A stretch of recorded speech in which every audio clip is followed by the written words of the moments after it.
pemirsa sekalian, tadi telah disampaikan juga oleh Mbak Tika bahwa tema hari ini adalah orkestrasi tata kelola ekonomi di kala pandemi.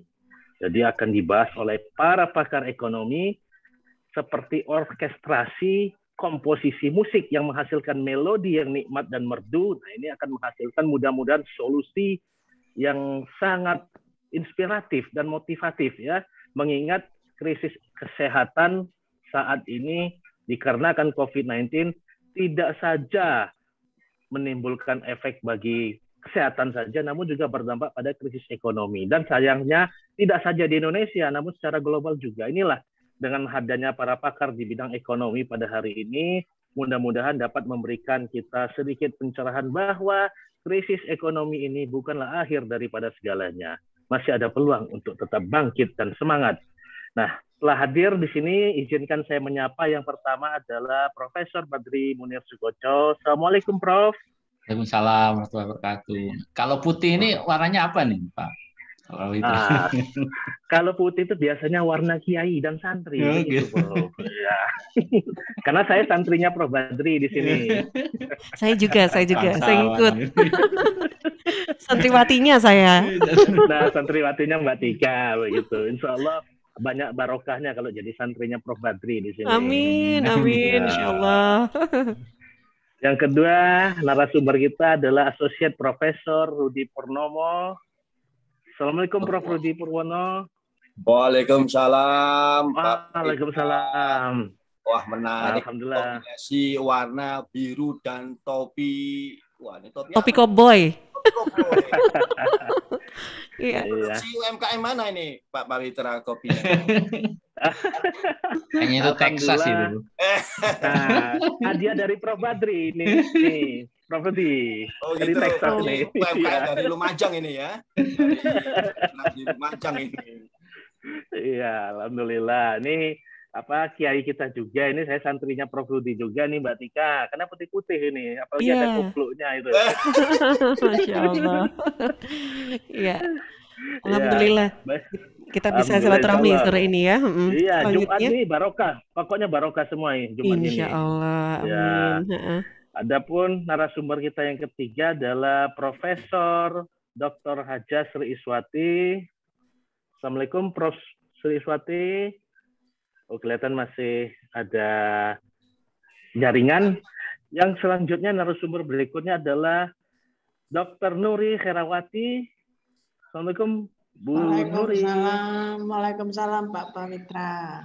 Waalaikumsalam. Ini kelihatannya Bu Nuri lagi ada di Eropa ini kelihatannya karena malam. Sini sore karena malam. Betul. Iya. Alhamdulillah. Sehat-sehat ya, Bu Nuri. Alhamdulillah sehat. Alhamdulillah. Baik. Narasumber kita selanjutnya ada Dr. Nimade Sukartini. Selamat sore, Bu Dokter. Selamat sore, Dokter Pawitra. Selamat sore, pemirsa semua. Sehat-sehat nggih, Bu Dokter. Alhamdulillah sehat. Alhamdulillah. Jadi di sini izinkan saya mewakili Profesor Suparto Wijoyo sebagai moderator pada acara hari ini, ya. Karena ada dua orang kiai di sini, ada Prof Badri sama Prof Rudi ini, semuanya baju putih dan kopluan semua ini. Cuma santrinya santrinya koboi ini Mbak Tika kelihatannya ini. Baik, nah, ini temanya menarik ini. Orkestrasi ini adalah suatu komposisi dari berbagai macam permainan alat musik kalau kita lihat orkestra begitu ya, tapi kombinasi dari berbagai macam instrumen-instrumen yang berbeda menghasilkan nada yang merdu. Nah, bagaimana orkestrasi tata kelola ekonomi? Mungkin dari berbagai pandangan dari pakar ekonomi yang ada di sini akan memberikan suatu obat yang sangat solutif. Kalau vaksin itu ditujukan untuk meningkatkan imunitas tubuh manusia, mungkin diskusi kita pada hari ini akan menghasilkan imunitas di bidang ekonomi. Sehingga ekonomi kita bisa pulih, tahan terhadap krisis, dan kebal terhadap segala macam goncangan dari luar. Mungkin untuk mempersingkat waktu, Prof. Badri Munir Sukoco bisa menyampaikan hal-hal yang terkait dengan tema pada sore ini, orkestrasi tata kelola ekonomi di kala pandemi. Pada Prof. Badri disilakan. Terima kasih Pak Pawitra. Assalamualaikum warahmatullahi wabarakatuh. Waalaikumsalam warahmatullahi wabarakatuh. Sejahtera buat kita semua. Terkait dengan istilah orkestrasi, nanti mungkin di ujung paparan saya juga akan menyampaikan apa sih orkestrasi, tapi dari perspektif manajemen strategi, Pak Prawitra. Nah, terkait topik hari ini mungkin yang jangka pendek sama jangka menengah nanti ada pakar yang lebih paham terkait itu, yaitu Pak Rudi Purwono, ada Bu Nuri maupun Ibu Nimadi Sukartini. Cuman dari segi secara umum global dan lain-lain, saya mungkin bisa memberikan pengantar seperti yang kita tahu bahwa saat ini case fatality rate Indonesia ini jauh lebih tinggi dibandingkan dunia, 4,18%, sedangkan dunia hanya 1,71%. Nah, ini juga yang membuat para ekonom di World Economic Forum khawatir nantinya mungkin pandemi ini bisa berdampak secara ekonomi ya, kurang lebih sekitar 5 tahunan, dan yang hilang kurang lebih sekitar 82 triliun dolar. Nah, ini cukup besar. Nah, tentu Indonesia juga harus menyiapkan skenario-skenario yang ada. Nah, kembali kemarin World Economic Forum juga menyampaikan bahwa ketika pandemi ini berakhir, tentunya ekonomi perlu ada great reset ya, perlu di restart kembali lah ekonomi dunia ini.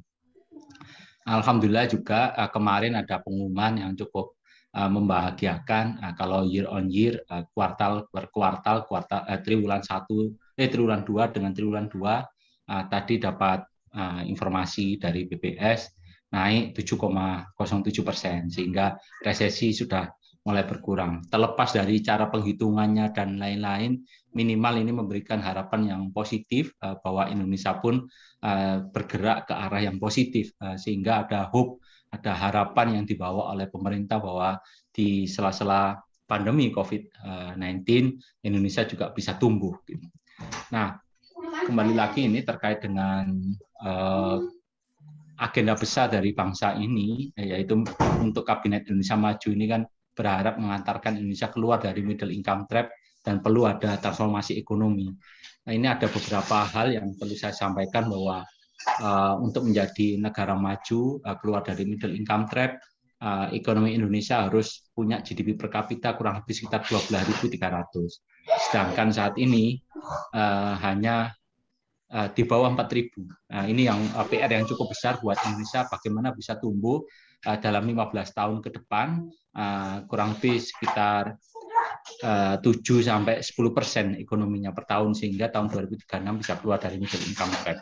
Nah, kalau kita melihat Pak Prawitra, kondisi saat ini kontributor terbesar itu adalah industri pengolahan, kemudian diikuti industri transportasi, ada perdagangan, akomodasi, dan makan minum relatif kecil, sehingga pertumbuhannya jadi 7,07%.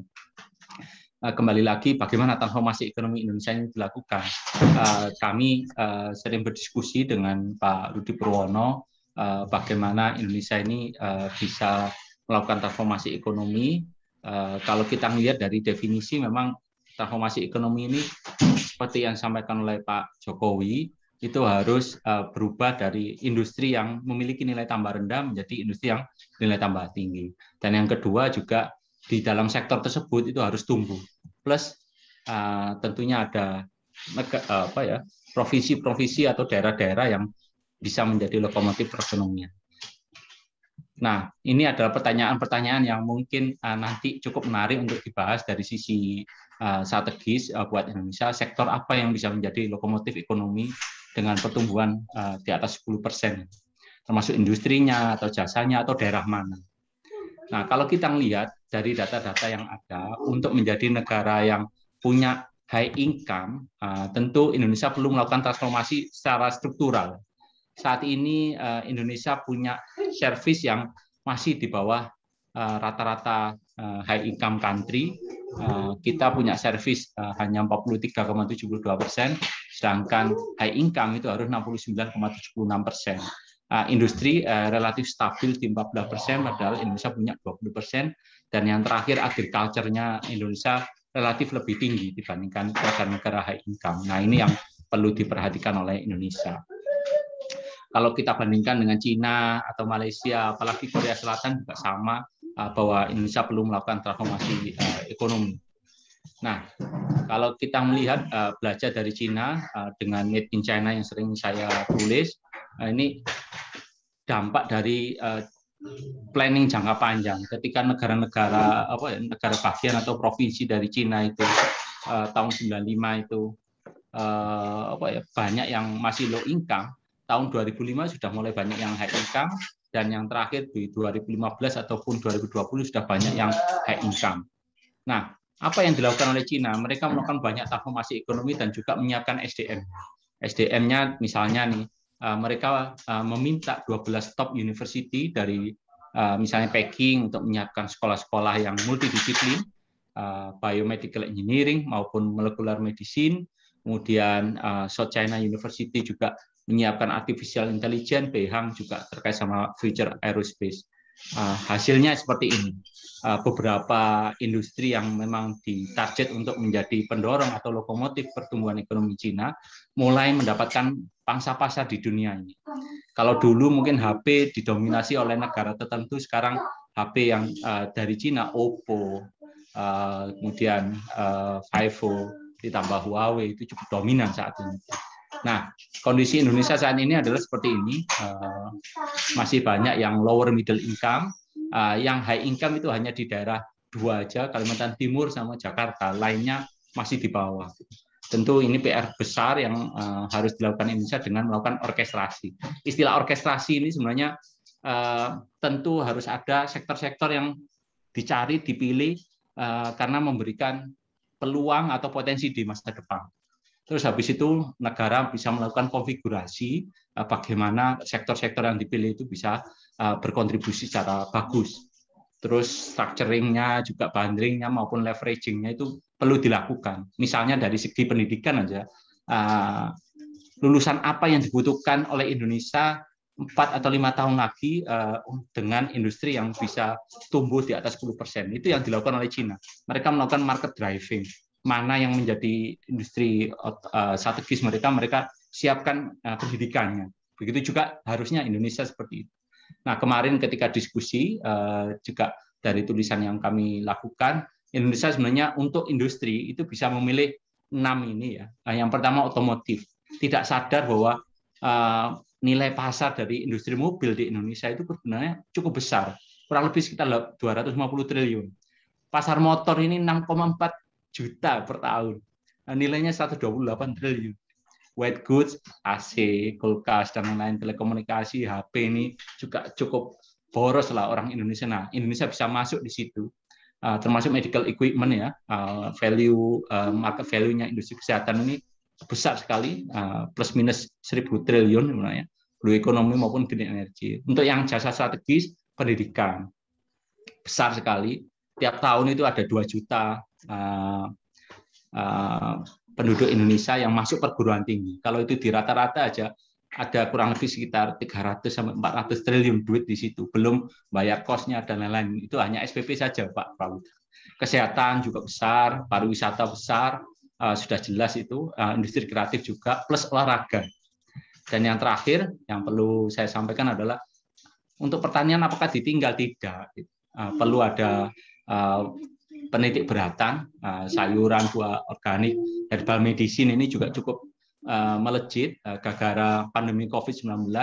Nilainya jadi cukup besar, kurang lebih sekitar 30 billion US dollar. Nah, hal-hal yang seperti ini yang saya maksud dengan orkestrasi tadi Pak Prawitra dan para pendengar Suara Sidoarjo dan LPPL Jawa Timur, bahwa Indonesia perlu melakukan orkestrasi sumber daya untuk menyiapkan diri selepas dengan pandemi ini. Apa yang harus dilakukan? Indonesia harus pintar-pintar memilih sektor industri mana yang akan disasar dan mempersiapkan sumber dayanya untuk mengeksekusi. Mungkin itu yang bisa saya sampaikan, Pak Prawitra. Terima kasih. Baik, terima kasih, Prof. Nah, ini yang menarik Mbak Badri ini tadi, kalau saya lihat sedikit ada tentang driving sectoral region as a locomotive economy. Nah, kalau kita bicara analoginya, lokomotif ekonomi, lokomotif itu tentu saja membutuhkan bahan bakar energi, baik itu batu bara maupun solar atau elektrik gitu. Nah, kira-kira peran government itu sebagai masinisnya kah? Atau sebagai penyedia bahan bakar supaya lokomotif tadi tetap berjalan. Dan juga harus dipastikan, Prof, bagaimana memastikan supaya lokomotif itu berjalan tanpa meninggalkan gerbong di belakangnya. Nah, ya, mungkin Prof bisa memberikan sedikit pencerahan, Prof, ya, mengenai terkait dengan apalagi kondisi pandemi gini ya, tentunya government spending itu bisa menjadi energi, sumber energi. Kalau kita lihat misalnya di Cina, atau di Cina aja, atau di Malaysia dan lain-lain, kita itu sebenarnya spending untuk R&D ya itu paling rendah di ASEAN, paling rendah, hanya 0,3% dari GDP. Gitu. Kalau kita lihat Cina itu 2,4%, bagaimana dengan Amerika Serikat itu 2,73%, tinggi sekali. Yang paling tinggi adalah Korea Selatan 4,5%. Nah, apa maksudnya ini? Ketika pemerintah melakukan government spending melalui R&D, maka sektor-sektor ekonomi yang terkait dengan itu akan bergerak, dan Indonesia tidak hanya menjadi pasar dari industri strategis bangsa lain, tapi kita juga bisa mampu membuat sendiri. Gitu. Misalnya kayak paling gampang adalah HP atau mobil atau motor yang nilainya cukup besar tadi. Nah, itu yang dilakukan oleh negara-negara lain. Mereka mengamankan captive demand, captive market atau domestic demand-nya untuk membuat industrinya bisa survive. Dan tentunya semuanya diawali dari government spending atau government investment-nya, Pak Prawitra. Oke, berarti kalau begitu kuncinya bagaimana penempatan dan optimalisasi research and development, begitu dia, Bro, ya, supaya kalau research and development itu terupgrade, maka otomatis ya roda ekonomi juga akan bergerak dengan sendirinya. Karena stimulus-stimulus ekonomi itu juga harus dimulai dari bagaimana menyikapi R&D atau research and development plotting-nya yang dilakukan oleh pemerintah, mungkin begitu. Nah, ini menarik ini, Prof. Kalau dilihat ada structuring, ada bundling, ada leveraging di sini. Nah, di sini apa sih yang harus dilakukan oleh government khususnya ini? Karena kan banyak kritik-kritik yang dilakukan oleh government apabila mengingat bahwa ternyata pemerintah kita ini tidak begitu care, seakan-akan seperti itu, makanya ada PPKM yang diperpanjang dan sebagainya. Ini kira-kira bagaimana ini solusinya ini, Prof, untuk mengatasi hal seperti ini apabila dikaitkan dengan resource of orchestration ini? Ya, terima kasih Pak Prawitra. Ya, terkait dengan yang tadi saya sampaikan, memang orkestrasi sumber daya sifatnya lebih ke jangka menengah sama jangka panjang.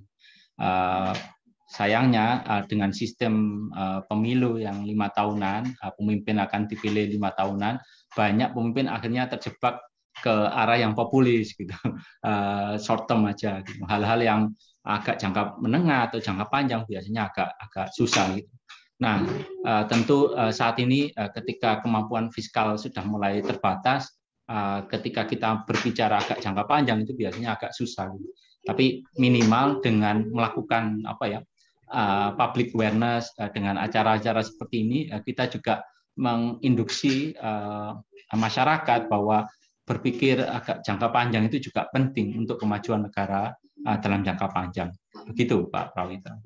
Nanti yang jangka pendek dan jangka menengah, saya yakin guru saya, Pak Rudi Purwono, Ibu Nuri Herawati maupun Ibu Made Sukatini jauh lebih pakar masalah ini.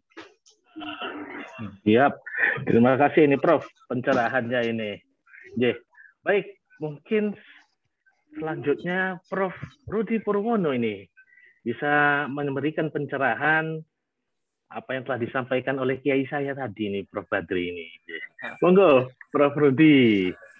Matur nuwun Cak Pawitra atas kesempatannya. Jadi kalau kita bicara orkestrasi sini untuk bisa menghasilkan karya yang sangat terbaik, memang ada yang disebut dengan sinergi, koordinasi ya di semua pihak ya. Di sini kita bicara bagaimana peranan dari pemerintah. Pemerintah di sini ada pemerintah pusat yang melibatkan beberapa kementerian dan lembaga, kemudian juga di sini adalah kita bicara pemerintah daerah, yaitu provinsi dan kabupaten kota. Ya. Yang kedua kita juga berbicara dari peranan dunia usaha. Ya. Yang ketiga peranan dari perguruan tinggi. Kalau berbicara orkestrasi menghadapi berbagai kondisi ekonomi, ya kita bicara dalam perencanaan pembangunan, maka kita biasanya berbicara dalam konteks jangka pendek, menengah dan panjang. Ya. Nah, seiring dengan kondisi saat ini, di mana terjadi suatu kondisi yang luar biasa, ya, yang terjadi tahun 2020 dan sekarang ini masih berlangsung, yaitu pandemi COVID-19, maka kita bisa melihat ada suatu perencanaan yang lebih urgent, sehingga kita bisa menyebutkan sebagai perencanaan jangka sangat pendek. Seiring upaya untuk penyelamatan, ya, penyelamatan kondisi masyarakat yang terdampak dari COVID-19 ini, yang jumlahnya luar biasa. Karena apa? Karena dengan adanya upaya untuk kita memitigasi, ya, kondisi yang berkaitan dengan masalah kesehatan, nanti Bu Mariska ini bisa bicara terkait dengan ekonomi kesehatannya, yaitu pemerintah menerapkan langkah-langkah yang berdampak secara ekonomi. Kita lihat pada triwulan kedua, 3-4 tahun 2020 dan triwulan 1 tahun 2021. Ya, ekonomi kita terjadi kontraksi, ya, meskipun upaya dari triwulan kedua, 3-4 dan triwulan 1 2021 ini terjadi perbaikan. Ya. Nah, kita adanya suatu kesadaran bahwa konteks upaya untuk memitigasi ekonomi ini melalui pembatasan, ya, pembatasan dari aspek kesehatan sehingga berdampak kepada mobilitas manusia, akhirnya berdampak pada aspek ekonomi. Nah, inilah kita harus melakukan upaya penyelamatan karena dari jumlah yang terdampak ini baik secara bisnis, ya, maupun rumah tangga ini jumlahnya sangat besar. Maka kalau kita berbicara orkestrasi, maka melihat bagaimana langkah-langkah dari semua pihak, ya. Di sini adalah pemerintah, ya, dari berbagai kementerian dan lembaga, pusat dan daerah, dunia usaha dan juga perguruan tinggi bersama-sama mengatasi persoalan ini dalam jangka pendek. Kemudian dalam jangka pendeknya, ya, dalam arti upaya kita dalam 1 tahun ini bagaimana kita bisa keluar, ya, dari kondisi kontrak ini. Karena apa? Kalau sampai terjadi tahun 2020-2021 ekonomi kita memburuk, maka konteksnya mungkin akan bisa lebih lebar lagi, ya, lebih lebar lagi. Sehingga kita mengapresiasi berbagai langkah pemerintah melalui sebut dengan PEN, ya, dengan ekonomi nasional, sehingga kita merasakan perbaikan dari triwulan 2020 dan 2021 ini. Sehingga tadi disampaikan oleh Prof. Badri, triwulan kedua, ya, 2001 ini diumumkan oleh BPS, baik Jawa Timur maupun nasional itu mengalami perbaikan yang signifikan. Ya, nah, ini berharap kita tahun yang triwulan ketiga dan keempat itu bisa juga ada perbaikan. Meskipun kemungkinan akan turun seiring dengan adanya PPKM darurat yang diterapkan di bulan Juni kemarin dan Juli ini.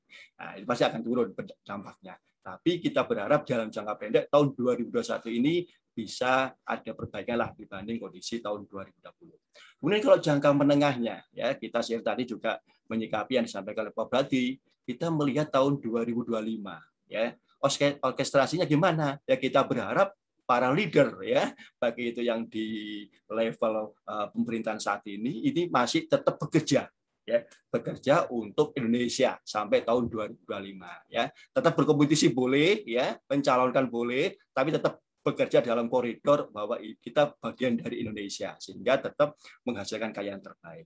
Sedangkan jangka panjangnya tadi sepakat dengan Prof. Badri, yaitu 100 tahun Indonesia merdeka, ya, tahun 2045 kita mempunyai cita-cita yang luar biasa, ya.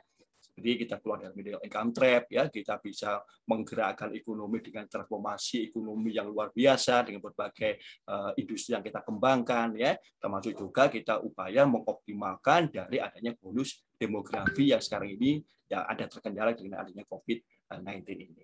Seiring dengan itu, Pak Pawitra dan Bapak Ibu semuanya yang kami hormati, intinya adalah bahwa semuanya harus bersinergi, berkoordinasi, ya, untuk saling memperkuat bagaimana Indonesia ini bisa kita bergerak lebih baik. Kita perhatikan, ya, triwulan 2 ini, ya, triwulan kedua ini, ya, tahun 2021 di balik diskusi yang menarik di WA Group, kok bisa ya kita tumbuh, ya, secara nasional 7,7% year on year, kemudian secara provinsi kita Jawa Timur juga 7,7%, 0,5 year on year ya. Dibanding kalau kita lihat mungkin Cina ya, kemudian Amerika, kemudian Jepang ya, masih kondisinya tumbuhnya di bawah Indonesia. Ya, kita memang berbicara seiring dengan itu melihatnya dari sisi optimisme ya. Kita harus optimis melihat Indonesia ini mempunyai potensi besar untuk kita bergerak lebih baik lagi. Bahwa kalau pencapaian 7,7 secara nasional, kemudian 7,05 secara Provinsi Jawa Timur, kita syukuri ya. Nah, kemudian kita perlakukan perbaikan-perbaikan, upaya-upaya untuk juga berbicara dalam konteks baik dari peningkatan sisi produksinya, ya, perbaikan dari sektor pertanian, pertambangan, industri manufaktur, jasa, maupun dari sisi pengeluaran, perbaikan dari sisi pengeluaran rumah tangga, ya, kemudian dari sisi dunia usaha, ya, dan juga memperbaiki sektor pemerintahan, kemudian juga bagaimana meningkatkan kinerja ekspor. Nah, inilah yang kita bersama-sama mensinergikan, menjadikan orkestra kita menjadi lebih baik. Seiring dengan itu, pelajaran yang terbaik dari tahun 2020 adalah bahwa ternyata tidak mungkinlah kita berjalan sendiri-sendiri. Pemerintah pusat berjalan sendiri, daerah sendiri, dunia usaha berjalan sendiri, kampus berjalan sendiri. Untuk menghasilkan karya terbaik, ternyata memang harus ada sinergi, koordinasi, sinkronisasi. Ya. Nah, inilah yang menjadi penting kalau kita bicara, apalagi diskusi kita ini bertepatan menyambut 76 tahun ya kemerdekaan Republik Indonesia di bulan Agustus. Jadi semangatnya ini harus kita kobarkan. Apalagi seiring dengan ini Cak Pawitra, kita sekarang ini kan mengibarkan bendera merah putih ya sejak tanggal 1 Agustus sampai 31 Agustus yang menyemangati kemerdekaan Republik Indonesia yang ke-76 dan kita bersemangat di konteks pada saat pandemi masih berlangsung ya. Jadi kita bersama-sama lah menjadikan bagaimana semua kebijakan yang sedang dijalankan baik pemerintah, pusat daerah, kemudian langkah-langkah strategis yang dilakukan oleh dunia usaha mengatasi masalah pandemi, kemudian juga usaha dari perguruan tinggi, ya, universitas dalam rangka upaya memberikan berbagai riset yang tadi Perbati sampaikan untuk bisa dijadikan bagian sinergitas dengan Indonesia dan pemerintah sehingga menghasilkan karya terbaik untuk kesana. Demikian, Pak Pawitra, sementara waktu. Baik, jadi kata kuncinya harus optimis ya Prof ya. Harus sinergi, ya tidak boleh menjadi jomblo sendiri-sendiri, tidak boleh, harus semua berjalan. Ini sindiran bagi pemirsa dan hadirin semua yang masih jomblowati atau jomblowan ini ya. Nah, harus sinergi gitu ya, gitu. Jangan sendiri-sendiri. Ya pemirsa, kita kembali lagi untuk mendengarkan pencerahan dari narasumber berikutnya. Ini Profesor Dr. Haja Sri Iswati masih ada gangguan jaringan, jadi mungkin sementara tidak bisa bergabung dengan kita dulu. Mungkin ke narasumber berikutnya yaitu Dr. Nuri Herawati. Bu Nuri, apa kabar? Alhamdulillah, baik. Alhamdulillah. Ini suasana di Eropa berapa derajat nih? Berapa ini kira-kira? Sejuk, teguh, hampir teguh. Iya, ISIS pokoknya gitu ya Bu ya. Ya. Nah, kira-kira Bu Nuri terkait dengan tema hari ini, orkestrasi tata kelola ekonomi di kala pandemi ini, apa kira-kira pencerahan dapat Ibu berikan ini kepada pemirsa di sini? Baik, tadi kalau Prof. Badri, Prof. Rudi, tadi dari aspek makro, saya coba menyoroti dari perubahan perilaku, ya, perubahan perilaku masyarakat yang nantinya akan terkait dengan penyiapan SDM, karena saya dari SDM ini, dengan penyiapan SDM yang nantinya diharapkan bisa seperti yang dipaparkan Pak Badri dan Pak Rudi tadi, bisa meningkatkan pertumbuhan ekonomi. Nah, kalau dari sisi perubahan perilaku di masa pandemi ini mungkin kita tidak bisa lepas kalau kita membicarakan tentang apa itu new normal gitu ya. Nah, new normal ini kalau menurut para ahli itu adalah di mana manusia akan berupaya untuk mengembangkan perilaku yang sesuai gitu, yang dapat membuat kehidupannya menjadi lebih baik dalam jangka panjang.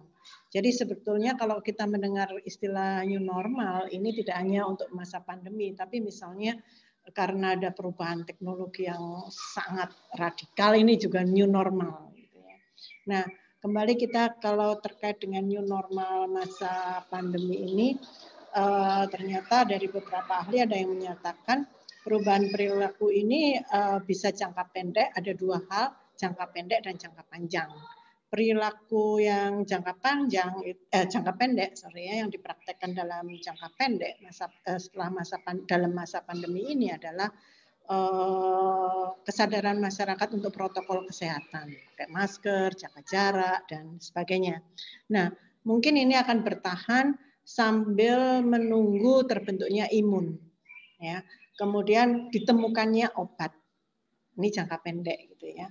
Nah, yang untuk jangka panjang ini adalah perubahan perilaku yang sifatnya lebih luas dalam jangka panjang gitu ya.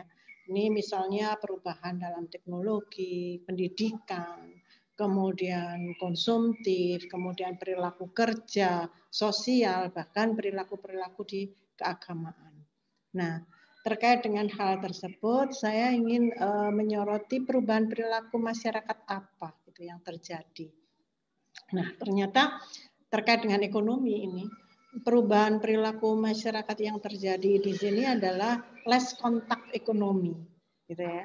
Jadi perilaku beraktivitas banyak di rumah, misalnya belanja daring, meeting virtual, kemudian pola konsumsi yang berubah, misalnya lebih ke arah produk-produk kesehatan, kemudian peningkatan pada produk-produk daya tahan tubuh dan sebagainya. Nah, less kontak ekonomi ini ternyata mendorong timbulnya atau maraknya UMKM e-commerce. Nah, ini arahnya ke sana. Nah, dampaknya ternyata luar biasa. Dari beberapa penelitian yang saya baca, 1 dari 5 pelaku usaha yang aktif menjual di e-commerce itu adalah ada pelaku baru, 1 orang gitu ya. Dari 5 itu 1 orang adalah pelaku baru. Artinya ini menarik sekali gitu ya. Jadi ini tentu meningkatkan potensi ekonomi digital. Bayangkan penduduk Indonesia itu 270 juta, ya 270, ya juta. Nah, 60%-nya adalah pengguna medsos. Nah, ini dampak yang pertama. Dampak yang kedua, nah ini talent management itu mengarah pada bidang digital talent, gitu ya, digital talent. Nah, ini artinya Indonesia ke depan seperti yang dipaparkan oleh Prof. Badri tadi dengan data-datanya, ini ke depannya tampaknya membutuhkan talent digital. Ada yang menyatakan kita akan butuh dalam 15 tahun ke depan itu 9 juta orang. Ya.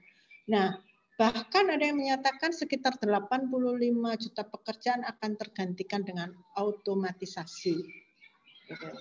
Nah, ini artinya apa? Artinya bahwa kita harus menyiapkan SDM yang akan datang, ini yang ke arah digital talent dan juga SDM yang mempunyai perilaku usaha yang baik, gitu ya. Nah, akhirnya apa sih yang harus dilakukan oleh pemerintah? Kalau saya bilang pemerintah, tentunya di sini tadi Pak Rudi juga menyatakan bahwa apa yang harus dilakukan kampus, apa yang dilakukan pasca, gitu ya, terutama pasca ini, Prof. Badri. Nah, yang pertama adalah tentunya penyiapan dan pengembangan SDM ke arah digital talent di sini. Yang kedua adalah mendukung digital entrepreneur. Ya. Nah, yang ketiga tentunya adalah meningkatkan kemampuan konektivitas sebagai backbone ekonomi digital. Nah, kalau kita bicara apa yang dilakukan kampus, tampaknya kampus harus mengarah ke sana. Nah, tampaknya pasca juga sudah mengarah ke sana. Nah, sejauh yang saya tahu, kebetulan saya di MPSDM, Magister Program Studi Pengembangan Sumber Daya Manusia, kami sudah membuat 4 program studi ini untuk mengaplikasikan apa yang harusnya dilakukan pemerintah tersebut. Misalnya untuk minat studi bisnis dan pemerintahan, sekarang kita mulai mengarahkan ke human resource, human analytical. Ya, kami juga punya minat studi baru yaitu analytical data, gitu gitu ya. Nah, ini arahnya adalah pada data driven decision, artinya bagaimana membuat keputusan-keputusan berbasis pada data. Kemudian yang untuk mendukung digital entrepreneur, salah satu lulusan dari pasca ini di NPSDM ini adalah profil lulusan kami adalah sebagai entrepreneur, tidak hanya profesional dan manajer saja, tetapi sebagai entrepreneur. Dan kami mempunyai minat studi yang menurut saya menantang sekali, yaitu untuk industri kreatif. Nah, di sini ini akan mengeksplor potensi sumber daya, gitu ya, di industri kreatif ini. Kemudian yang ketiga gimana ini? Yang untuk meningkatkan kemampuan konektivitas sebagai backbone ekonomi digital. Nah, ini yang tidak kalah pentingnya adalah bagaimana kita memberdayakan perempuan. Nah, mungkin teman-teman sudah paham bagaimana peran perempuan dalam perekonomian. Nah, di pemberdayaan perempuan kami punya minat studi juga ini.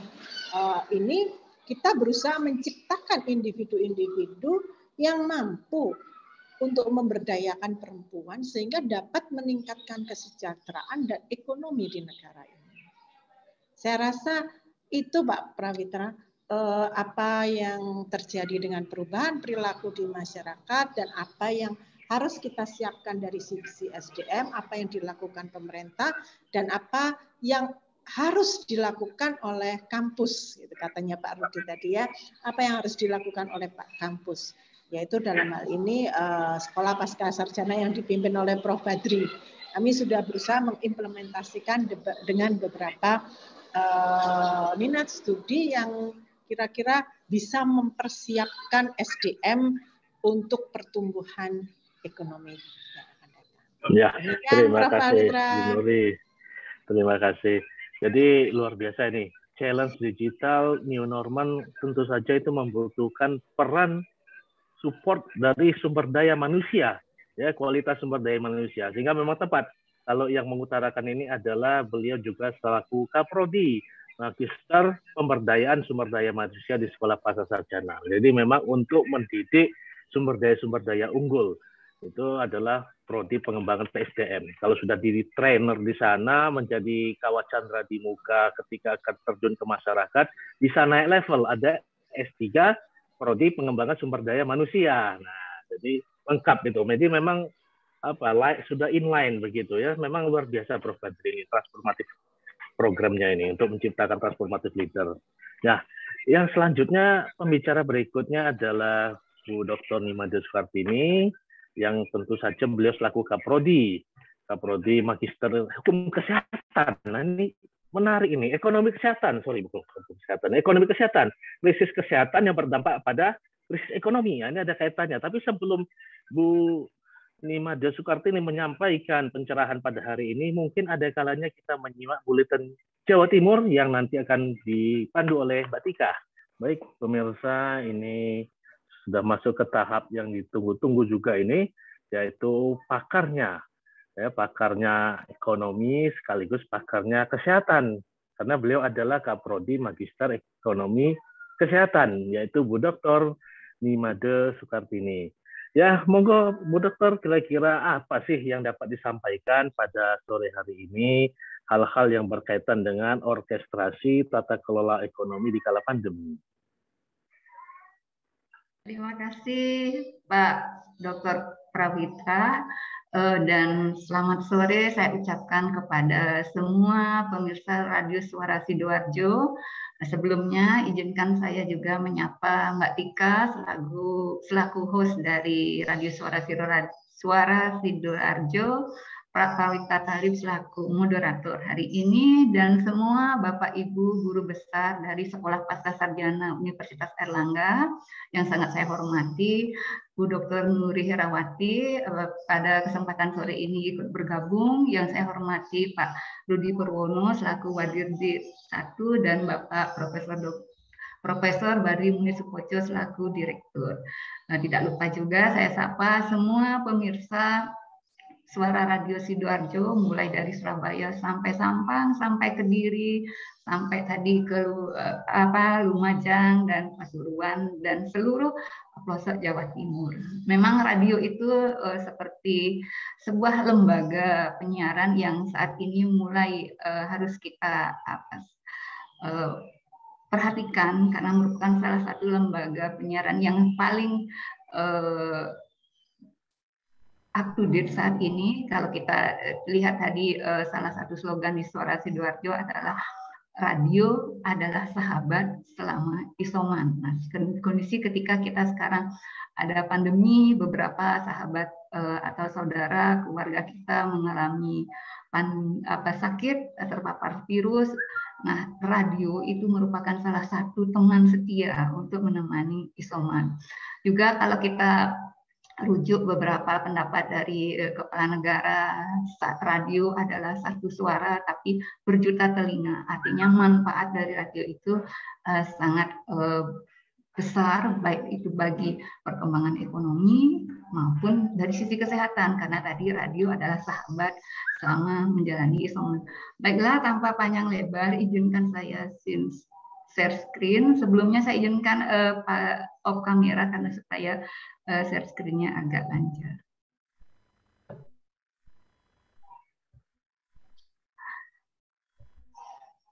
Mudah-mudahan share screen-nya sudah kelihatan. Bisa kelihatan nggih?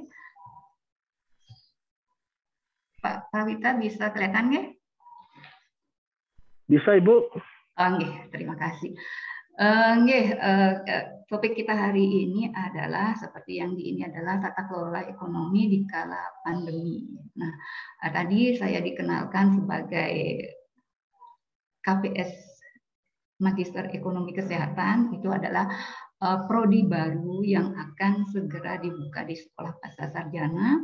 Nah, prodi Magister Ekonomi Kesehatan ini akan mencoba mempelajari apa itu nilai ekonomi dari kesehatan. Jadi pendekatannya adalah multidisiplin yang mudah-mudahan insya Allah kalau tidak semester ini akan segera kita mulai aktif semester depan.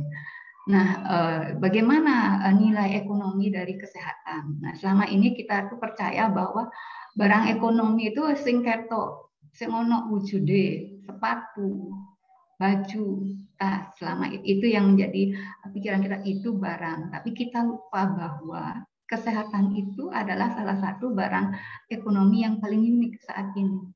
Kenapa? Kalau barang tadi sepatu, tas, baju itu bisa dipisahkan, pelaku ekonominya berbeda, baik dari sisi individu rumah tangga, perusahaan, artinya individu rumah tangga nantinya akan bertindak sebagai konsumen, rumah tangga perusahaan akan bertindak sebagai produsen, di sana ada peran pemerintah untuk mendukung produksi itu bisa berjalan lancar, misalnya dari sisi penyediaan infrastruktur, fasilitas pajak, dan lain-lain. Kalau rumah tangga perusahaan ini bisa berproduksi dengan produktif, surplus, maka bisa akan diekspor, kita akan masuk ke perdagangan internasional. Tapi apa bedanya dengan kesehatan sebagai barang ekonomi? Nah, kesehatan itu adalah barang ekonomi yang paling unik, bersifat unik. Jadi kalau tadi pelaku ekonominya terpisah, yang memproduksi umumnya rumah tangga perusahaan, yang mengkonsumsi adalah individu, kesehatan itu yang nanti salah satu nilai ekonomi dari kesehatan yang akan kita pelajari di Magister Ekonomi Kesehatan itu adalah dia unik, diproduksi dan dikonsumsi sendiri oleh individu. Itu sebabnya dia unik. Kalau saya ingin sehat, maka saya harus aktif memproduksi kualitas kesehatan saya saat ini. Kalau barang ekonomi mempengaruhi pengeluaran dan pendapatan, sama. Tadi dikatakan ini pandemi awalnya adalah masalah kesehatan, kok ujung-ujungnya merembet ke ekonomi. Nah, di samping karena dia unik, barang ekonomi yang unik, ketika kita sebagai produsen kesehatan bagi diri kita sendiri, itu misalnya kita mengalami sakit, maka kita pun tidak bisa mengkonsumsi nilai ekonomi dari kesehatan itu. Nah, misalnya di masa sekarang pandemi ini, beberapa sahabat saudara kita yang masih belum cukup sehat untuk beraktivitas, isoman atau harus berobat di rumah sakit, itu kehilangan waktu ekonomi.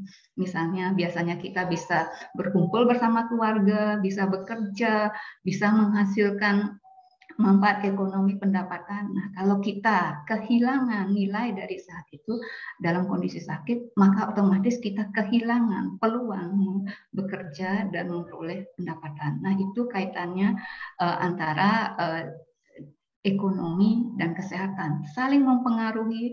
Bahkan dalam kondisi sekarang ini tekanannya itu saling mana yang lebih kuat ini, apakah kita memprioritaskan kesehatan lupa pada ekonomi dengan berbagai kebijakan, atau sudah terlalu lama, mari kita tekankan ekonomi. Nah, pandemi ini yang sudah masuk ke negara kita di awal bulan Februari kemarin itu di teori ekonomi namanya menciptakan suatu kondisi disequilibrium, ketidakseimbangan. Banyak sekali ketidakseimbangan yang muncul. Yang pertama, kita harus beradaptasi dengan kondisi supaya cepat mengurangi penyebaran virus. Berbagai kebijakan dari pelaku ekonomi yang ketiga, kalau kita lihat di atas adalah pemerintah.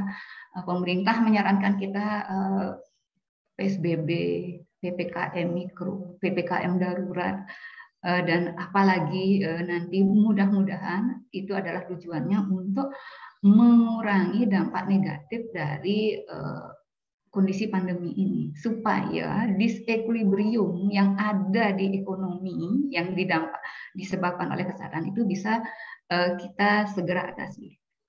Bagaimana? Hal itu perlu proses. Proses itu supaya kondisi keseimbangan, kondisi kesehatan masyarakat ada dulu, kembali ke aktivitas normal ekonomi, dan itu yang kita sebut dengan menuju keseimbangan baru.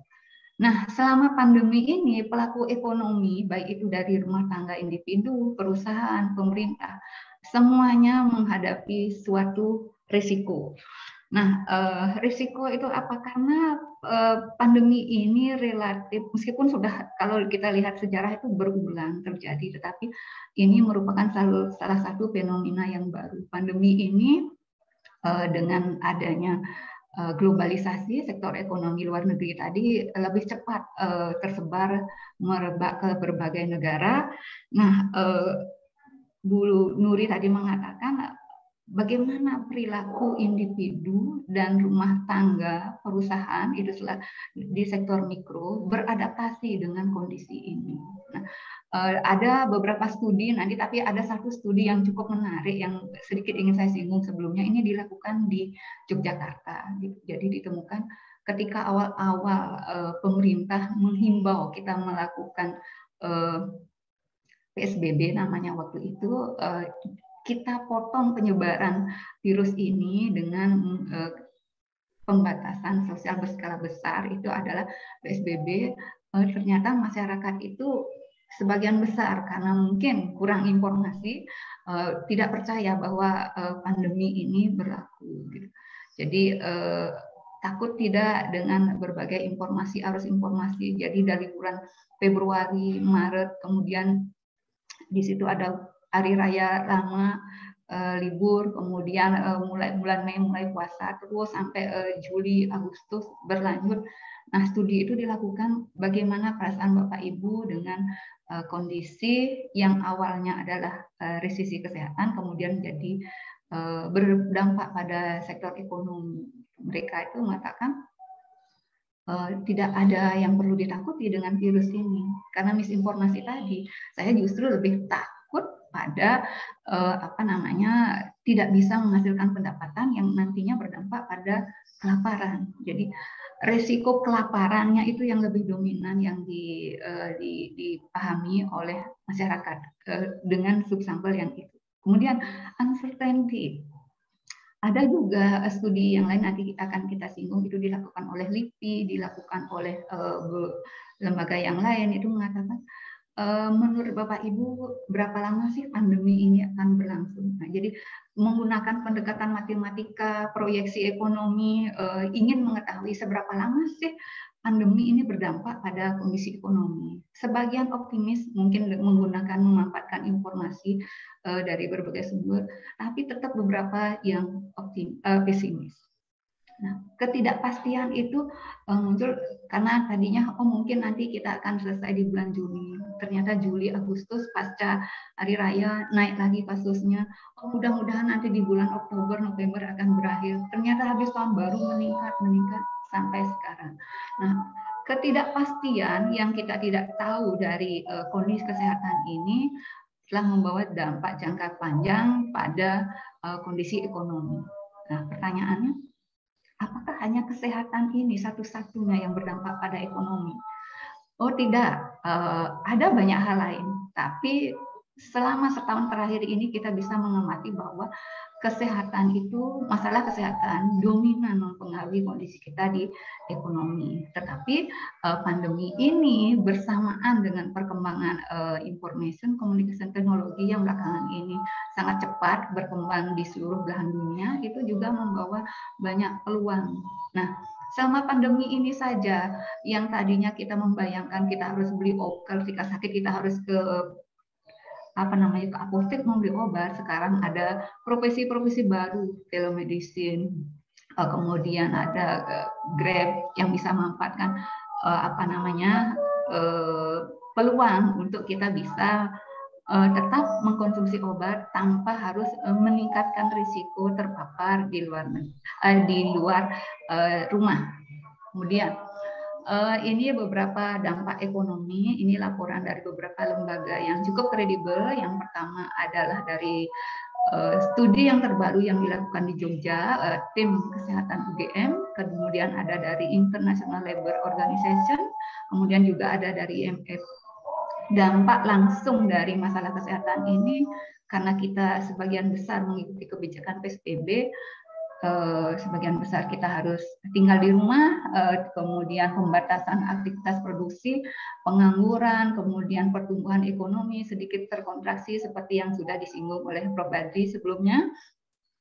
Nah, kondisi ini dari laporan BPS yang juga disinggung oleh Prof. Badri ternyata membawa dampak lebih serius pada perkembangan aktivitas ekonomi, khususnya dari sisi pendapatan. Nah, dari sisi pendapatan ini juga turun yang berdampak signifikan pada persentase penduduk miskin. Nah, kalau kita lihat di sini, ternyata sektor-sektor primer yang tidak dengan dinamis beradaptasi itu yang mengalami dampak cukup serius. Pertanian dan sektor primer lainnya itu mempunyai angka kemiskinan yang cukup tinggi sebelum pandemi, ternyata dilaporkan setelah pandemi juga mengalami peningkatan yang cukup signifikan. Nah, apa saja yang sudah dilakukan? Ini kita sudah sering dengar, ada mulai dari langkah moderat itu 3M, kemudian proses adaptasi yang sangat panjang dari awal Februari 2020 hingga sekarang itu telah menimbulkan ketidakseimbangan di sektor kesehatan. Kita tidak hanya banyak kehilangan saudara, tapi juga ketidakseimbangan ini salah satunya di proses kuratif itu sekarang sampai sering kita dengar bagaimana upaya nakes itu mengkombinasikan tidak hanya dengan melalui treatment medikal, tetapi juga berusaha memahamkan individu itu melalui dari nilai internal apa yang harus kita kerjasama, sinergi dengan nakes supaya kondisi ketidakseimbangan dalam kondisi sakit itu bisa segera diatasi. Nah, itu proses kuratifnya ada 3K namanya, yang diistilahkan kaji informasi, kelola emosi, karena itu juga bisa mempengaruhi begitu khawatirnya kita terlalu banyak di sebelah kita yang sakit, kemudian tetangga, saudara, kemudian nakes juga menjadi korban. Nah, itu salah satunya adalah upaya-upaya untuk mempercepat disequilibrium kesehatan itu menuju keseimbangan baru. Nah, salah satunya mengembangkan hobi. Kalau kita lihat kemarin-kemarin itu kita lihat beberapa nakes di kabupaten kota di Jawa Timur itu sampai mengajak pasien yang sedang ini, ayo keluar berjemur sambil memancing. Nah, hobi-hobi yang dianggap itu adalah bisa membantu kondisi tidak sehat itu mempercepat menjadi sehat. Artinya nilai ekonomi kesehatan itu sudah sedemikian terganggunya dan semua upaya harus dilakukan untuk mempercepat ke kondisi equilibrium itu. Nah, di tata kelola level rumah tangga, karena sedemikian banyaknya yang terkena kasus PHK, kemudian berdampak pada pendapatan, apa yang sering kita dengar belakangan ini di masyarakat. Yang pertama, kita harus berupaya beradaptasi dengan kondisi yang penuh dengan uncertainty ini. Kita boleh berharap bulan depan, 2 bulan lagi ini akan selesai, tapi kita tidak pernah tahu kapan sebenarnya ini akan selesai. Nah, dampak pada pendapatan, kalau dari sisi ekonomi itu prioritaskan belanja, itu salah satu mengurangi uncertainty ketika pendapatan kita terguncang. Kalau di marketing dulu kita sangat bukan terbantu ya, ngikut proses-proses apa yang ada di masyarakat. Misalnya dulu kita terbiasa belanja impulsif begitu, dengar informasi ini, informasi itu, karena tadi kita tidak mengkaji informasi itu benar apa tidak. Di awal-awal pandemi bisa kita lihat dampak ekonominya itu semua masyarakat mencoba memborong masker, sanitizer, sampai beli jamu untuk meningkatkan imun. Itu artinya semua upaya itu harus dilakukan, tetapi perlu memfokuskan pada prioritas. Nah, banyak hal-hal yang menjadi pengeluaran rumah tangga terganggu karena proses selama PSBB ini. Misalnya kalau di rumah tangga muda itu masih ada tanggungan hutang. Di awal-awal itu bagaimana pemerintah berperan menyiasati restrukturasi hutang, baik itu misalnya cicilan rumah, cicilan mobil, dan lain-lain. Kemudian efisiensi konsumsi, dan lain-lain. Nah, kita masyarakat umum yang bukan dari jalur medical resmi itu biasanya sampai saat ini sebagian kecil mudah-mudahan masih tidak percaya bahwa pandemi ini konsekuensi ekonominya cukup besar. Nah, apalagi katanya dokter selalu menjelaskan pandemi ini membawa dampak konsekuensi ekonomi, apalagi pada pasien-pasien yang mempunyai penyakit bawaan. Nah, sepintas supaya ada gambaran ini, sebelum ada pandemi COVID itu biaya kesehatan itu ini digambar yang bawah dulu, di beberapa provinsi di Indonesia, salah satunya Jawa Timur, itu cukup besar, sudah per keluarga per minggu itu adalah hampir antara 100 sampai 200. Nah, Kalimantan itu salah satu yang sama utara dan timur, di mana spending untuk kesehatannya itu tinggi. Ini dalam kasus kondisi normal, belum ada pandemi waktu itu. Kemudian lebih lanjut, data ini di-track di sebelah kanan itu penyakit penyerta sebelum ada komorbid itu bisa yang menjadi komorbid pada masa pandemi itu bisa membawa konsekuensi tinggi. Nah, di sini CHE itu adalah catastrophic health expenditure, itu bisa membawa konsekuensi spending pada biaya perawatan yang cukup tinggi. Ini sebelum pandemi. Selama pandemi, memang mungkin tidak ada laporan yang resmi dulu, karena kita dikatakan perawatan sepenuhnya ditanggung oleh negara. Hanya saja sampai kapan negara bisa menanggung biaya kesehatan yang tinggi itu.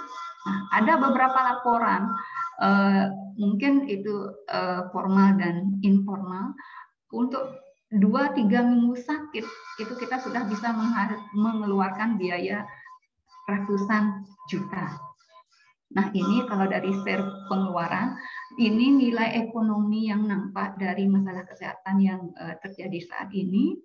Kemudian beberapa studi empiris itu dilakukan oleh LIPI, itu adalah kita di sini dibedakan menjadi yang pertama adalah sampelnya dari rumah tangga pekerja dan pekerja. Memang ini dilakukan tahun lalu, bulan Juli 2020, tetapi kajiannya adalah sudah nasional, 32 provinsi dengan sekian sampel. Nah, dari tahun lalu, Juli tahun lalu itu saja masyarakat masih terpecah opininya. Ada yang pesimis, ada yang optimis bahwa masalah kesehatan, guncangan kesehatan ini dan dampaknya pada perekonomian itu akan berlangsung berapa lama.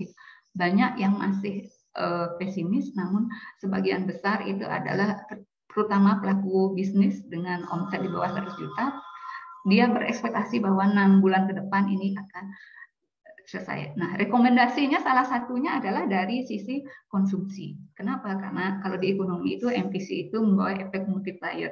Ini ada studi lain dari OPPO, kemudian ada studi dari BKKBN yang intinya saya percepat untuk yang BKKBN ini adalah ketika kesehatan fisik terganggu, tidak cukup selesai sampai di situ. Ketika gangguan itu berlangsung cukup lama, bisa membawa ke konsekuensi mental. Ini sejalan dengan Erlangga Forum yang berlangsung minggu lalu, kalau tidak salah, ya, di mana di sana hadir Profesor Fendi dari Sekolah Pascasarjana dan beliau kepakarannya adalah psikologi. Nah, pendekatan psikologi itu juga menunjukkan bahwa nilai kesehatan itu sangat tinggi yang tidak hanya secara fisik akan berdampak, ternyata berdampak pada mental. Nah, tingginya tekanan yang dialami dan cukup lama selama pandemi ini, BKKBN Jawa Timur itu menemukan berdampak pada kesehatan mental, kekerasan dalam rumah tangga, dan lain-lain. Nah, dari studi ini ditemukan adalah salah satu program BKKBN itu ternyata cukup terdampak, di mana ketika orang dirumahkan, pasangan usia subur yang mengalami gagal program itu cukup tinggi. Nah, ini kalau dikaitkan dengan studi yang lain, temuan dari BKKBN ini ternyata menemukan kondisi kehamilan yang terjadi pada saat gangguan ekonomi itu cukup tinggi karena membawa dampak pada kesehatan sumber daya manusia di masa yang akan datang. Kebetulan ini menggunakannya adalah kejadiannya kondisi normal, tidak ada gangguan, tetapi itu adalah pada masa Ramadan. Nah, itu kalau ingin melihat bagaimana konsekuensi stok kesehatan yang dialami suatu masa. Jadi bayi-bayi yang lahir di masa pandemi ini, temuannya BKKBN itu ternyata membawa konsekuensi jangka panjang pada SDM kita di masa yang akan datang. Jadi singkatnya, ekonomi atau kesehatan ini saling mempengaruhi saat ini. Bencana yang melanda di bidang kesehatan membawa konsekuensi jangka panjang bagi perekonomian suatu negara apabila kita tidak bersinergi bersama-sama untuk mengurangi dan menurunkan periode atau masa pandemi ini. Mungkin kurang lebih itu yang bisa disampaikan Pak Dr. Prawitra. Mohon maaf mungkin kalau agak panjang. Baik, terima kasih Bu Dokter. Jadi memang menarik ini bahwa ketika kesehatan fisik terganggu juga berdampak pada terganggunya mental dan juga berdampak pada terganggunya kantong, gitu ya. Karena memang sekarang inilah hubungan ekonomi dan kesehatan. Jadi kesehatan dapat mengganggu keseimbangan kantong kita, begitu ya Bu Dokter ya kelihatannya. Kurang lebih begitu. Ya, sebelum kita masuk pada sesi terakhir, closing statement dari masing-masing narasumber kita pada sore hari ini, saya kembalikan kepada Mbak Tika untuk commercial break. Baik, untuk mengakhiri acara ini adalah angka baiknya kalau kita semua pemirsa, hadirin dan hadirat yang menyaksikan acara ini untuk menyaksikan dan mendengar closing statement dari masing-masing narasumber kita pada hari ini terkait tema kita, orkestrasi ekonomi di era pandemi. Pada Prof. Badri, monggo disilakan. Terima kasih Pak Prawitra dan tentunya Mbak Tika serta semua pendengar Radio Suara Sidoarjo dan sahabat Erlangga Forum. Riset-riset di level organisasi menunjukkan bahwa menyeimbangkan orientasi jangka pendek dengan jangka panjang, istilahnya adalah ambidextrous, akan menghasilkan kinerja yang jauh superior dibandingkan pesaing. Nah, logika ini sebenarnya bisa juga digunakan pada level negara maupun di provinsi, kabupaten atau kota, dan organisasi yang lain. Untuk menjadi negara maju di tahun 2045, Indonesia perlu menjadi negara yang ambidextrous. Pemulihan ekonomi pasca COVID-19 mutlak harus dilakukan. Namun, menyiapkan roadmap bagaimana orkestrasi sumber daya menuju Indonesia Maju 2045 harus dilakukan. Tidak hanya di level negara, kembali lagi saya sampaikan, juga pada level provinsi, kabupaten, atau kota, dan semua organisasi yang nantinya akan berkontribusi pada pencapaian Indonesia Maju 2045. Demikian Pak Pawitra. Terima kasih. Terima kasih Prof. Mudah-mudahan dengan doa ikhtiar kita bersama, Indonesia dapat lepas dari middle income trap pada tahun 2045. Mudah-mudahan sebelum 2045 sudah terlihat hilalnya, lepas dari middle income trap gitu. Ya. Baik, yang selanjutnya adalah dari Prof. Rudi. Monggo Prof. Rudi. Oke, Pak Pawitra. Jadi apa yang bisa dilakukan pada saat ini adalah bahwa dalam konteks ekonomi, pemerintah pusat ya bersama-sama dengan pemerintah daerah dari provinsi dan kabupaten kota serta Bank Indonesia dan Otoritas Jasa Keuangan, mari bersama-sama dalam konteks saat ini adalah satu, memberikan perlindungan kepada rumah tangga yang terdampak, apakah dalam bentuk bantuan sosial ataukah dukungan-dukungan lainnya, sehingga dalam konteks ini rumah tangga yang terdampak bisa terbantu ya dalam kondisi ekonomi yang serba sulit. Yang kedua adalah memberikan dukungan bagi dunia usaha ya, dunia usaha dalam bentuk berbagai stimulus dan berbagai kebijakan yang intinya adalah mengakselerasi dan melindungi dari semua usaha, baik itu usaha besar dan UMKM yang luar biasa pada saat ini semuanya otomatis relatif tidak bisa bergerak.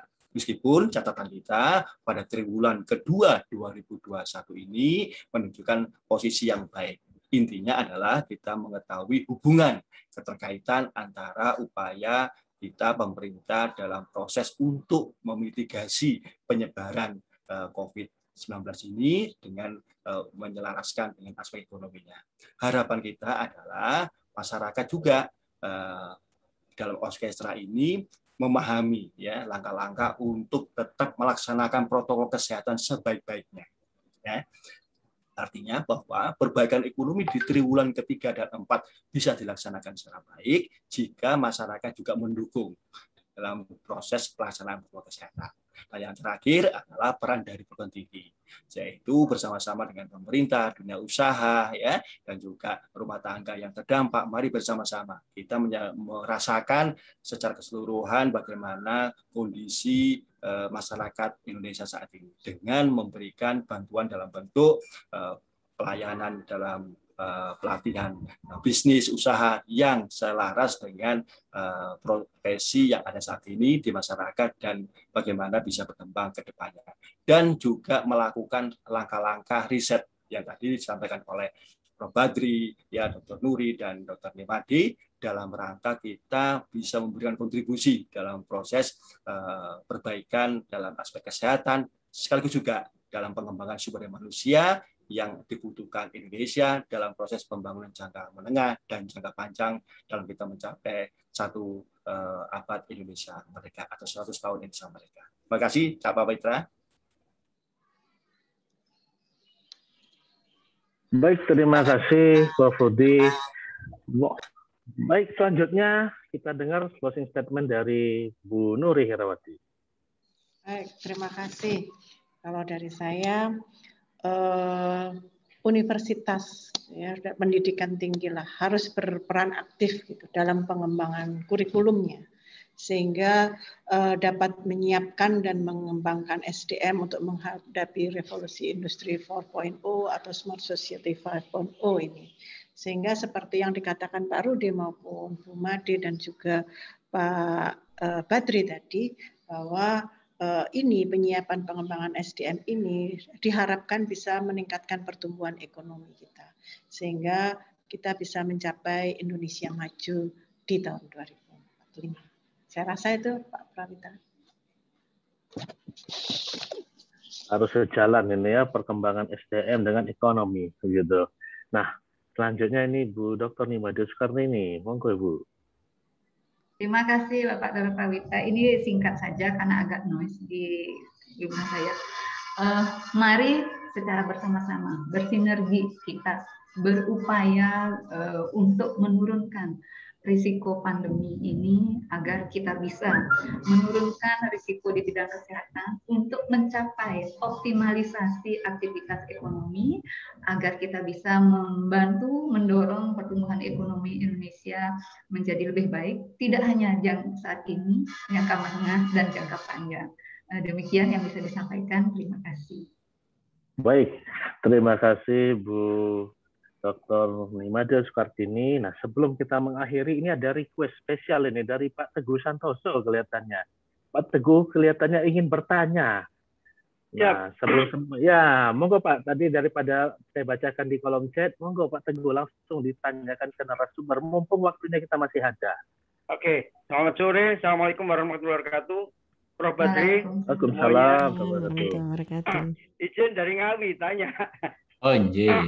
Ini sekedar sharing. Saya baca dari beberapa artikel yang ada dari UI atau apapun. Dampak pandemi ini akan kita nggak tahu, unpredicted. Agak bisa short, middle atau long term. Untuk kelas menengah mungkin ya. Kalau saya baca data statistik, kalau kelas menengah atas mungkin halo. Ya, silakan Bapak. Halo ya Pak Teguh, jelas suaranya. Untuk kelas menengah ke atas, mungkin mereka bisa mensiasati, mungkin bisa mengerem cash flow, mereka bisa memainkan idle asset untuk menjadi income, sehingga bisa yang namanya free cash flow yang semula itu 1 tahun, mereka cuma bisa 4 bulan, tapi mereka bisa mengatur dengan kepandaian mereka membaca, karena kelas menengah membaca sesuatu. Tapi untuk yang kelas bawah, apakah mereka mampu untuk itu adapted? Karena jujur aja, mereka udah mikir besok makan apa ini gua? Kita makan apa ya? Belum yang terjerat utang, yang semula mereka punya cadangan untuk kredit ini sekarang agak susah. Ini yang kami alami di pasar-pasar juga agak kacau. Nah, untuk ini selama ini yang kami tahu, rata-rata masyarakat itu tidak dapat asupan ilmu atau apapun yang mungkin dari pasca sarjana atau dari kampus. Jadi ada distance, ada jarak. Apa ini mereka sehingga eksis aja udah berjalan, mereka struggle for life. Nah, karena mereka kelas bawah tidak bisa membaca, jadi struggle for life. Termasuk mahasiswa. Kemarin saya ke Surabaya melihat suatu fenomena yang luar biasa dengan istilah konsep thrifting. Thrifting itu mereka tidak diajari di sekolahan, tapi mereka membaca dan eksis sekarang. Banyak mahasiswa bermain dengan thrifting atau barang bekas, ataupun yang bermain dengan barang vintage atau barang-barang loak. Mereka bisa membaca itu. Tapi yang bawah tidak ada. Nah, selama ini kami belum tahu bagaimana konsep-konsep ya mungkin dari tadi ekonomi kesehatan. Hanya udah membahas juga masalah distance, penurunan dari data. Bagi mereka susah makan atau apapun, itu belum ada yang resep khusus, belum ada tool khusus memudahkan masyarakat bahwa membaca data. Itu aja, mohon masukan. Ya baik Bapak, ya terima kasih. Mungkin bisa lanjut di khusus Prof. Badri ini ditanya tadi ini. Betul. Yang lebih tepat ini tadi yang short term Prof. Rudi Purwono yang lebih pas. Monggo. Oke, baik. Monggo Prof. Rudi.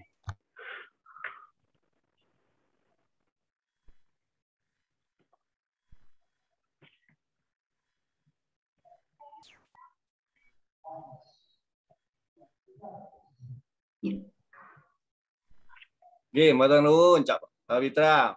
Pak Teguh Santoso, salam hormat. Salam hormat. Nggih, luar biasa ini diskusi kita dalam rangka mencari solusi terbaik persoalan yang dihadapi masyarakat di level bawah.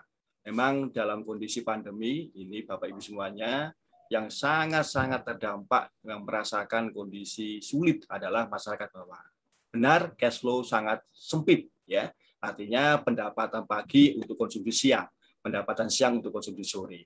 Ini yang terjadi di masyarakat level bawah. Yang ini jumlahnya sangat besar. Ya, kalau kita bicara ya jumlahnya rumah tangga ini sangat besar. Makanya dalam konteks ini kita berharap sustainability dari pertama skema bantuan sosial tetap dilaksanakan oleh pemerintah. Namun memang harus benar-benar sangat terukur dalam arti berapa jumlah yang harus dibagikan dalam termin waktunya. Ini pertama. Yang kedua, ini modal sosial. Saya sepakat dengan langkah-langkah yang dilakukan oleh teman-teman ya komunitas ya termasuk yang dilakukan oleh Pak Teguh sendiri dan Cak Ahen ya sebagai komunitas masyarakat dalam berbagai organisasi yang ada untuk bisa menggerakkan bagaimana kita bisa membeli barang atau produk di sekitar kita. Ya. Kalau keluarga kita mengkonsumsi, maka upayakan kita mengkonsumsi atau membeli produk atau komoditas yang ada di sekitar kita. Tetangga kita jualan penyetan yang selama ini tidak bisa jualan karena memang kalau penyetan pasti sore dan sore kita pelaksanaan PPKM sampai jam 9 sehingga maka rumah tangga yang saat ini dalam kategori mengkonsumsi dalam arti masih bisa bertahan ya karena kita masih ke kategori kelas menengah ke atas maka belilah di rumah tangga sekitar. Nah, yang ketiga skema yang harus dilakukan adalah memang benar. Apa yang dilakukan oleh perguruan tinggi adalah melatih mungkin out of the box. Yang selama ini kita mungkin banyak hal-hal yang di luar apa yang kita perhatikan, mengoptimalkan potensi-potensi tadi oleh Pak Teguh menggambarkan bagaimana peran dari mahasiswa bisa mengoptimalkan dengan ada yang sekitarnya. Nah inilah yang kita harus laksanakan. Maka saya sepakat Pak Teguh dan Cak Ahen dan juga para mahasiswa yang hadir di sini yang levelnya pasca sarjana, mari kita bisa mengakselerasi dengan programnya sekolah pasca sarjana pada khususnya ya universitas pada umumnya dan program yang ada untuk bisa membuat program-program yang bisa diakselerasi oleh masyarakat bawah. Ya, terutama kelompok yang sangat tertekan yaitu kalau kita bicara ada rumah tangga dengan income di bawah 500.000. Yang selama ini mungkin usahanya adalah sebagai pedagang kaki lima ataupun rumah tangga yang kategori prasajarana. Nah, itulah maka kita berharap Prof. Badri dengan mengakselerasi dengan programnya ekspor ini Airlangga Forum untuk bisa membuat program yang bisa dilaksanakan oleh mereka secara taktis ya karena ini tidak bisa kita lakukan dalam konteks yang normal. Ya, mereka tidak bisa beraktivitas. Kalau PPKM ini dilaksanakan di level 4 ini sampai katakan akhir Agustus, maka akan semakin parah kondisinya. Ya. Tapi untung pemerintah sudah membuat skema level 3, level 4. Nah, kita harapkan ada perubahan-perubahan sampai ke level yang lebih rendah dan bisa kita lebih beraktivitas. Saya sepakat bahwa aktivitas ekonomi itu seiring dengan mobilitas penduduk. Nah, mobilitas penduduk tertekan karena faktor pelaksanaan kita memitigasi penyebaran dari COVID. Nah, inilah kita mencari solusi dari berbagai hal, termasuk berbagai skenario yang bisa kita lakukan dari peran dari pemerintah, kemudian dari peran modal sosial, kemudian dari peran perguruan tinggi dengan membuat program yang taktis untuk produk-produk yang di luar apa yang kita skenario seperti itu. Mungkin Prof. Badri mungkin bisa ditambahkan terkait dengan itu atau Bu Nuri silakan dan Bu Made. Mungkin ada tambahan dari Bu Nuri dan Bu Made sebelum kita akhiri. Cukup Pak, cukup dari cukup Pak. Terima kasih. Baik. Jadi di akhir acara ini mohon maaf apabila ada pertanyaan yang belum terakomodir mengingat keterbatasan waktu. Tapi izinkan saya menyampaikan kata-kata bijak dari orang-orang bijaksana yang mengatakan bahwa manusia itu ada 3 tipe. Yang pertama, dia berpikir besok apa yang kita makan. Yang kedua, dia berpikir besok makan di mana. Yang ketiga, berpikir besok makan dengan siapa. Nah, apapun kita kategori yang mana, mudah-mudahan kita bisa membantu yang di bawah kita. Tapi yang jelas jangan menjadi tipe manusia yang keempat, yaitu manusia yang berpikir besok siapa yang akan kita makan. Itu tidak boleh. Baik, saya kembalikan kepada Mbak Tika. Terima kasih.